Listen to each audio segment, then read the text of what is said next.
说起全世界能开飞机的总统，你能想起谁？肯定非科格勃出身的普京莫属了。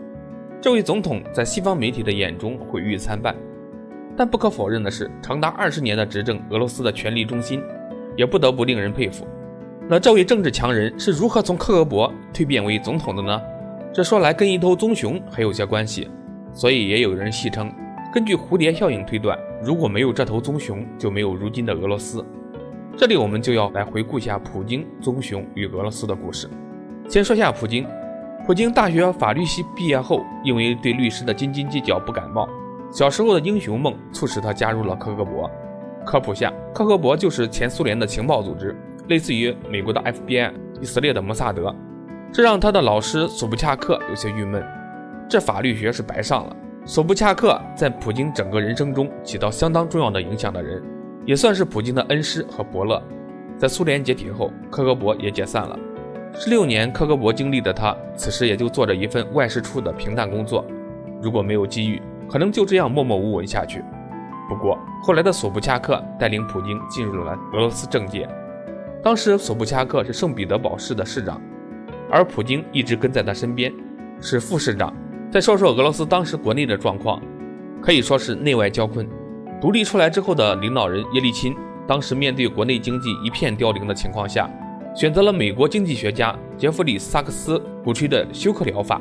因为当年的这个方法在玻利维亚被推行，实行贸易自由化、国有企业私人化等，通过这些措施，成功的将位于崩溃边缘的玻利维亚救了回来。因此叶利钦聘用杰弗里·萨克斯当经济顾问，在俄罗斯实施休克疗法，结果出现了水土不服，给俄罗斯带来了巨大的混乱。俄罗斯的经济不仅没有被挽救，反而让人民生活在更加困难，这养肥了几只肥猫，出现了寡头。在1994年，叶利钦的休克疗法让他在莫斯科焦头烂额。此时的圣彼得堡市长索布恰克邀请叶利钦来走访，并且去郊外打猎散心。因为那时圣彼得堡市长是普京的恩师，首次有幸来陪同，对普京的政治生涯来说，的确是非一般的难得机会。总统来打猎，一定要让总统尽兴才是。在这之前，市长索布恰克提前在猎场做了布置，找来了一些老弱病残的野猪和棕熊。总统压力大，心情不好，心脏也不好，尽量让总统玩得轻松愉快才是。打猎前先吃饭吧。市长索布恰克带着一帮官员陪着总统在猎场的草地上吃烤肉。叶利钦总统看到餐桌旁一个空的位置，就问这个位置是给谁留的。一个官员说，这个是副市长普京的位置，他迟到了，这家伙总是迟到。总统心里很不爽，看来这个副市长不怎么敬业啊。此时的普京开着一辆破伏尔加车赶来，迟到了1个小时。当时为什么迟到不得而知，后来的各种资料也都没说，这就给了很多阴谋论者的很大的想象空间。普京赶到了，大家的饭也都快吃完了，普京有点尴尬，就没怎么说话，只是默默地低头吃饭。这是普京跟叶利钦总统的第一次见面，他给叶利钦留下的第一印象是一个永远的迟到者。这时突然从不远处的森林里窜出了一头体型硕大的棕熊，也许是人类擅闯了他的领地吧。棕熊发疯了一般朝着餐桌冲过来，总统叶利钦正对着棕熊，他用手把眼睛往下拉一下，想看清楚到底是怎么回事。由于一紧张，手一抖，眼睛掉在了草地上，瞬间总统的7个助手全都钻到桌子底下去找眼镜了。这是叶利钦自传里边自己说的，但是很明显他们应该是被硕大的棕熊给吓得钻到桌子底下了。市长索布恰克也惊呆了，心想这棕熊的个头也太大了，这不是我安排的老弱病残啊，这家伙是哪儿跑来的？眼看棕熊快冲过来了，只看普京淡定地拿起一旁的猎枪，连发2枪，棕熊应声倒地。叶利钦总统抬起头看着这个淡定果敢的迟到者，突然感觉从他身上看到了自己的影子。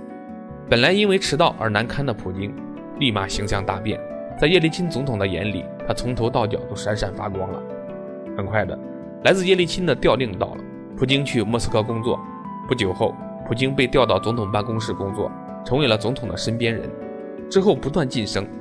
而此时索布恰克与叶利钦政见相左，于是叶利钦先是逐步削弱索布恰克的权力，接着在他的操纵下，1996年索布恰克在圣彼得堡州州长的选举中败北，随即便遭遇了叶利钦集团的一系列的打击和报复。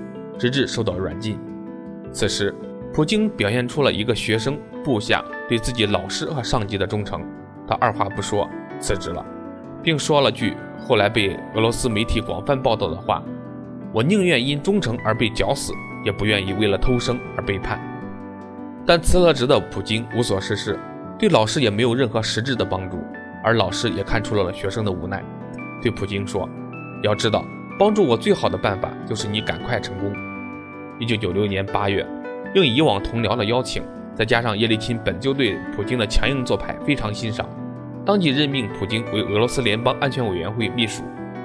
1997年9月的中旬一天，普京得知俄罗斯最高检察院已经对索布恰克的案件侦查终结。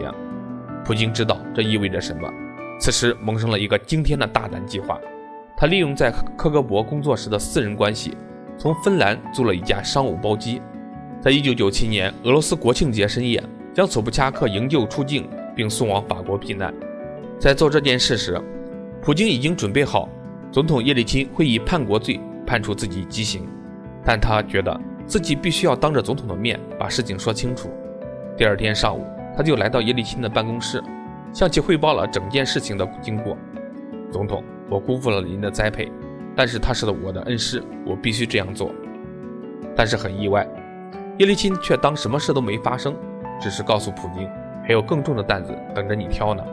就是从这一刻起，叶利钦已经在脑海中选定普京作为将来自己的接班人。他知道这个人对索布恰克非常忠诚，将来也会对自己和国家无限忠诚。果不其然，在后来发生的叶利钦和总检察长尤里斯库拉托夫之间的冲突中，普京无条件的二话没说的站在了叶利钦这一边。